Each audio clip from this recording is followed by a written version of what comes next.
At 12:41 a.m., 239 souls crossed into darkness. No screams. No signal. What happened to MH370? 227 passengers, each with a story, a destination. A brilliant pilot hiding something. A young co-pilot unaware of his fate. Tomorrow never came. The sky was calm. The aircraft was flying smoothly under manual control. Then the plane turned away from the world. 1:19 a.m., disappeared. Some say he steered it into the abyss.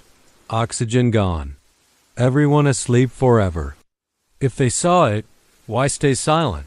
Years later, the first clues washed ashore thousands of miles away. The ocean gave back fragments and kept the nightmare. Some planes crash. This one was swallowed. Is the truth hidden? Subscribe for dark mysteries. MH370, the flight that never returned, was it the pilot, a malfunction, or a cover-up? Tell us your theory below.